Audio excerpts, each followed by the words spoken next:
जिम्मेदारियों का इतना बड़ा बोझ मेरे नंदू के कंधों पे मत डालो जिसे वो सह न सके। उसका एक भी सपना साकार नहीं हो पाया, एक भी अरमान पूरा नहीं हो पाया। अब वो छोटू को पढ़ाई के लिए विलायत भेजना चाहता है, मुन्नी की शादी बड़े धूमधाम से करना चाहता है। क्या उसके ये अरमान भी पूरे नहीं होने दोगे तुम? नंदू को अचानक कौन सा गम दे दिया है तुमने? नंदू मेरा श्रवण है, दशरथ पुत्र। अगर मैंने भी तुम्हें श्रवण के पिता की तरह श्राप दे दिया? नहीं माँ जी, नहीं। नंदू की बहन की डोली उसी तरह उठेगी जैसी नंदू चाहता है। उसका छोटा भाई पढ़ाई के लिए विलायत उसी तरह जाएगा जैसे नंदू ने सोचा है।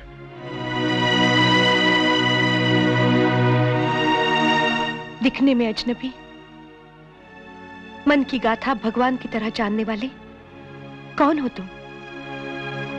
किस नाम से पुकारूं तुझे? बचपन में नामकरण करने वाली मां की सूरत मैंने कभी नहीं देखी।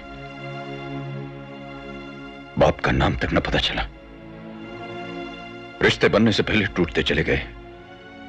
किसी ने आज तक मुझे बेटा। मां,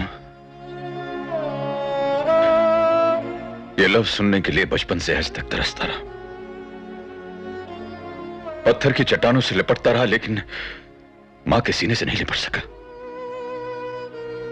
भगवान ने मुझे सब कुछ दिया, बस एक मां ही नहीं दी।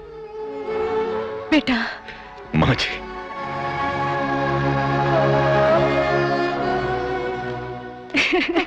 देखो मां, देखो भैया मेरे लिए क्या लाए हैं। हाँ, मुन्नी को सुनहरी मछलियों के साथ खेलने का बड़ा शौक है ना? और ये छोटू अपनी क्लास में हमेशा फर्स्ट आता है कि नहीं? हाँ? अरे नंदू, ऐसा दोस्त जो भाई से भी बढ़कर हो, उसका तूने जिक्र भी नहीं किया मुझसे। मैं समझती रही मेरी पूजा व्यर्थ जा रही है, पर भगवान हमारे दरवाजे पर खटखटाते रहे और तूने पहचाना तक नहीं। मुझे शर्मिंदा मत कीजिए माँ जी।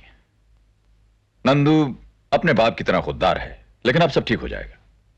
अगर आप इजाजत दें तो मैं अकेले में इससे कुछ जरूरी बातें करना चाहता हूँ। हाँ हाँ, लेकिन खाना खाए बगैर नहीं जाने दूंगी। अच्छा माँ, हम लोग सब एक साथ खाना खाएंगे। आओ आओ।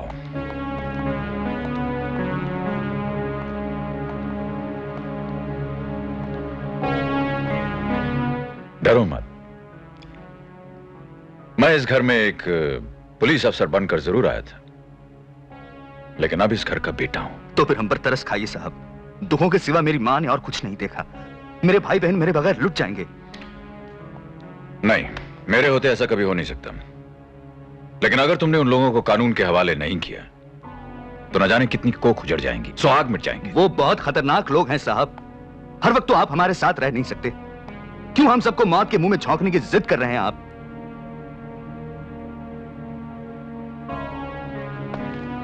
देखो नंदू, फर्ज मां बाप भाई बहन सबसे बड़ा होता है। मुझे अपने साथ जबरदस्ती करने पर मजबूर मत करो। वाह बहरूपी, वाह। वर्दी पहन कर आते तो इतना दुख नहीं होता। मां कहकर मां के अनमोल रतन को लूटने आए हो। भीख मांगने आया था मां से, भीख मांगने आया था।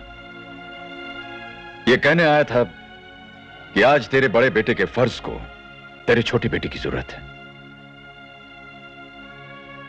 मैं इसके हिफाजत की कसम खाता हूं मां।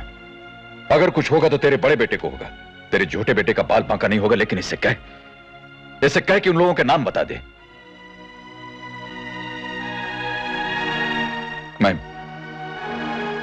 मैं कसम खाता हूं मां, मैं तेरा नंदू तुझे वापस ला कर दूंगा। मैं तुझे वापस ला कर दूंगा, कसम खाता हूं। मैं तेरी कसम खाता हूं।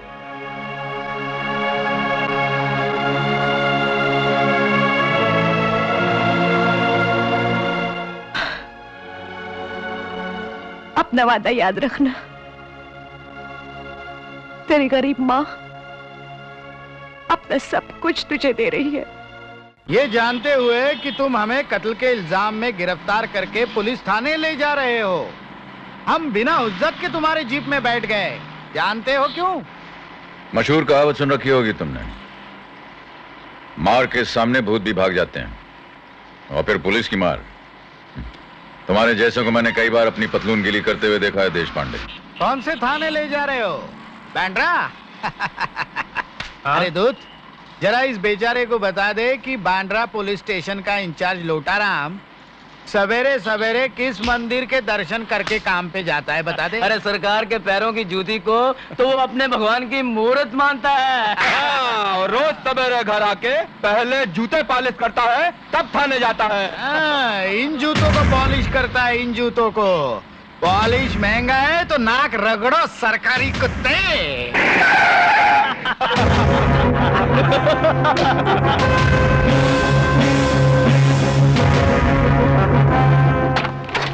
Thank you. डर गया साला।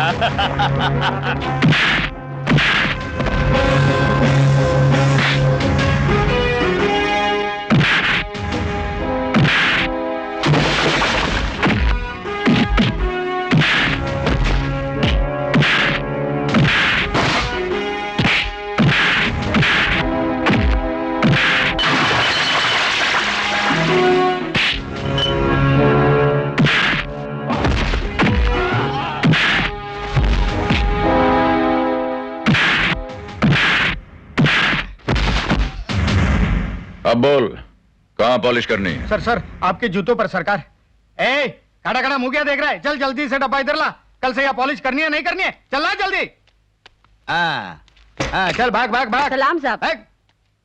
सलाम साहब बोलता है। आपके चरण रखिए सरकार, आपके जूते बहुत मैले हो गए। ओह, आ गया दिमाग ठिकाने? अरे अरे सरकार, ये सब कैसे हो गया सरकार?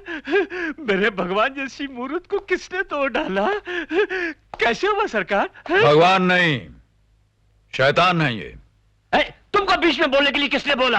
हवलदार जी, कांस्टेबल्स, अरे जल्दी जाओ और गरम गरम हल्दी वाला दूध लेकर आओ। और सुनो जी सर, 5-6 ग्लास लेकर आना।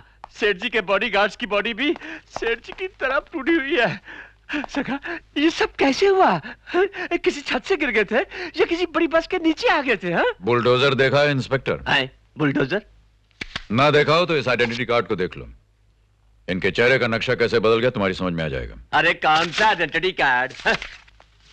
अमर senior superintendent of police, crime branch. Sir लोटे की पेंदी काट दी जाएगी ये नहीं सोचा था तुमने? हाँ? ऊंट जब तक पहाड़ के नीचे नहीं आता अपने आप को सबसे ऊंचा समझता है।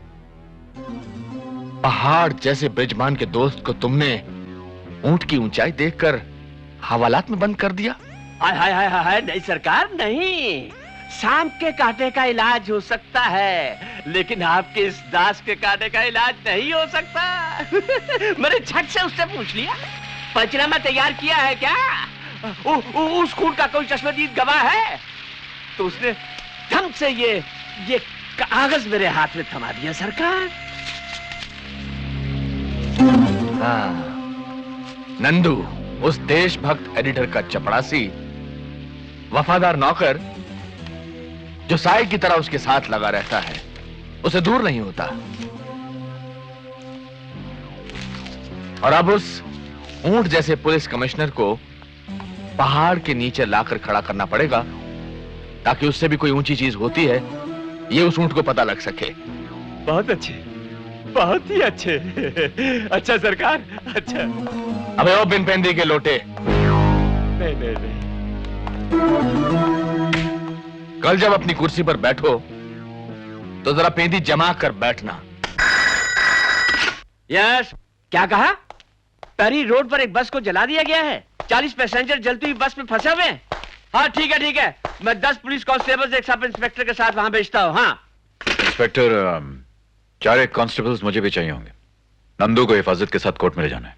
मैं पूछता हूँ, इस पुलिस स्टेशन का इंचार्ज मैं हूँ या आप? जिसको मैं जहां चाहूं भेजूंगा, जिसको नहीं चाहूं नहीं भेजूंगा। हाँ। इंस्पेक्टर नंदू को अगर कुछ हो गया तो कानून के लिए गवाही देने के लिए शायद कभी कोई खड़ा नहीं होगा। पुलिस हमेशा झूठे गवाह खड़े करती रही है और खड़े करती रहेगी। नंदू झूठा नहीं, चश्मदीद गवाह है। और वो तीनों जिनको आपने हवालात में बंद कर रखा है, वो खूनी नहीं, शहर के रईस और इज्जतदार इंसान है। कल तक तो गले से आवाज नहीं निकल रही थी, आज गरज गरज के बरस रहे हो। एक ही रात में ऐसा क्या हो गया इंस्पेक्टर? याद रखना, नंदू को अगर कुछ हो गया तो मैं तुम्हारे उस रईस इज्जतदार देश पांडे के वो पैर जला दूंगा जिसके पैरों पर पड़े हुए जूतों पे पॉलिश मारकर तुम ड्यूटी पे आते हो।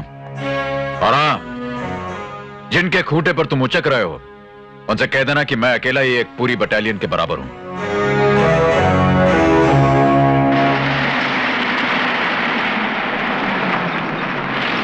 बस 2 मिनट नंदू, मैं उन तीनों को लेकर अभी आया। ओए कांस्टेबल, देखो जरा इधर ध्यान रखना। हाँ साहब। ये सरकार की अमानत तो है ही, मेरी भी अमानत है, समझे? जी साहब। ठीक है।